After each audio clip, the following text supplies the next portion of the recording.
Today we have a very special guest who knows a thing or two about Warren Cat, and he's going to tell us about something that we believe not a lot of companies do. But how does that benefit you, the customer? Let's go find out.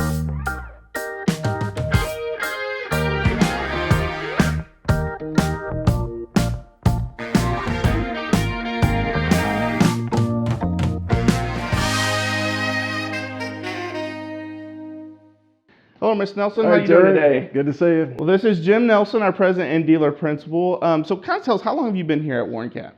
Well, I started with our gas compressor company, CSI, March the 1st of 92. So I've been here about 32 and a half years now. I've been with the Cat dealership side about 25 years.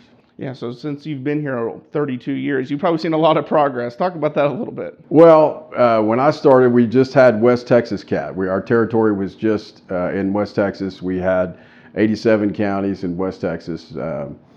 And at that time, we did about 137 million in revenue. We had about 250 employees. You look today, we did 157 million in revenue last month, and we've got about 2,500 employees. So a lot of change, a lot of growth. We bought Oklahoma and 11 counties surrounding Wichita Falls in 2002, and that was a big stepping stone for our growth. But we've really had, with the growth in the Permian Basin and the oil and gas business, really a lot of growth, tremendous growth, really, the last 7 or 8 years. Yeah, like you said, a lot of tremendous growth. 2,500 employees now, like you mentioned. But talk about the growth that you want to see in the future. Well, we're making big investments today in the rental business, not only for heavy rents and rental services, but also on the rental power side. Big investments for facilities to take care of our customers and grow the parts and service business too. And so with what's been going on in the Permian out here and the other parts of our territory, big growth in Oklahoma City, we've got a really bright future ahead of us, still a lot of growth ahead of us. And I caught you at the perfect time. You're about to do your business update, so you want to show us how that's done? Sure. All right, let's do it. So like I mentioned, we're about to do the business update. When did these start and what made you want to do them?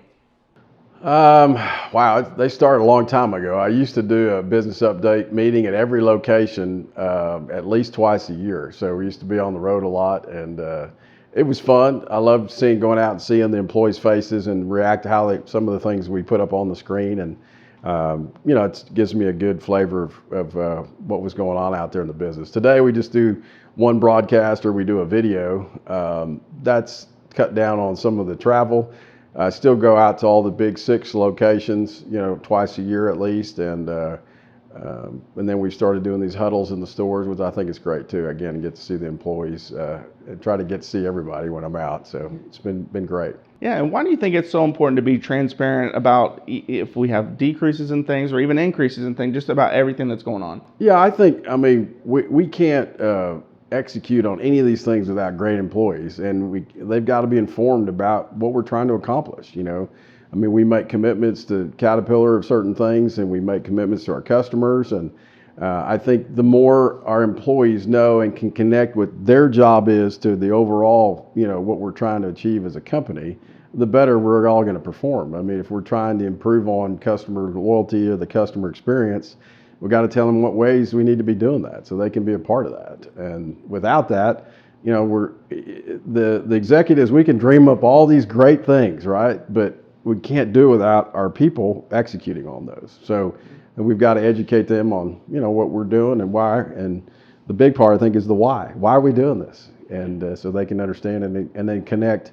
Hey, I rebuild tractors in the shop. What does that have to do with our financial performance or whatever? But that's the goal of what we're trying to accomplish. Yeah, everyone plays a part. Like you have the puzzle right there. We're all a piece of the puzzle. We're all a piece of the puzzle. Perfect example. Do you think it's rare for businesses to be this transparent? I think so. We share, all of our numbers and everything, what, revenue and what our profitability is. If you look at the facilities growth and the investments we've made in facilities and in rental fleet and in parts inventory and in tooling and in training, and we're building this business for the next generation. I'm just a steward of this generation, and we're trying to get it to the next generation. And so, but I think it's really important that, again, we connect our employees to what our vision and mission and what are the strategic focus areas we've got every year.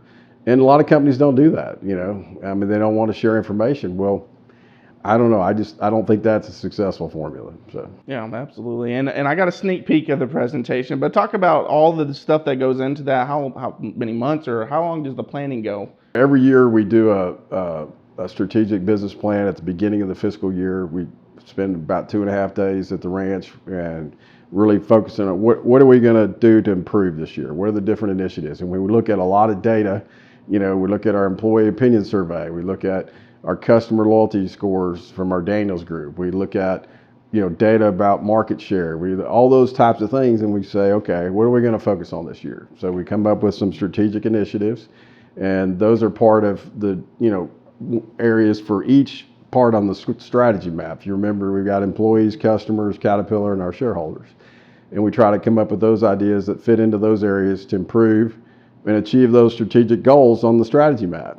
And so we can have great safety and low turnover, and we can have high market share for CAT, and we can have great customer loyalty scores, and make some money too at the end, and see how we're doing on the investments that we've made. Are we getting a return on those? And so it starts at the beginning of the year, and then every quarter, each one of the executive management team guys is assigned to each one of those strategic areas of focus. So, and then when we get ready to do a quarterly business update, then they update are we having success with these goals? And if we are, what have we been doing, those initiatives to try to improve? And then we report out. We build some slides on each one of those, and Tiffany puts all that together in one presentation, and makes it really easy for me to then communicate. So, but there's a lot of people on the executive management team, the executive leadership council, some of the NGL, some of our next generation leaders participate on some of these teams as well, and so it's a big group effort. Yeah, absolutely. And we always want to talk about the customer because of how important they are to our company. We can't do what we do without the customer. And we usually end these by asking the person how their job benefits the customer. But I thought it'd be perfect for you to talk about Warren Cat and how much they value the customer. Our philosophy has been for years, we talked about the employee first philosophy. So we got to have great employees that are well trained, have the right tooling and capabilities to do their job, to then take care of our customers. And I remember when we first bought Oklahoma, I had this conversation with a customer in Oklahoma. He said, so your employees are more important to you than me, the customer? I said, yeah, they are. And he looked at me like, what? I don't understand that. I go, well, if we don't have great employees, there's not a chance that we're going to take care of you.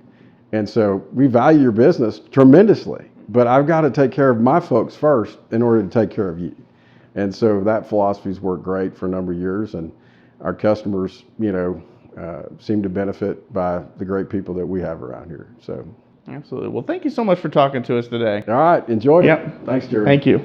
So as you can see, there is a lot that goes into running a company, but more than anything, we value our employees and we value our customers. So if you're not an employee, go to our website and apply today. And if you're not a customer, come be a part of the Warren Cat family. You won't regret it. For On the Job with Jaron, I'm Jaron Spohr.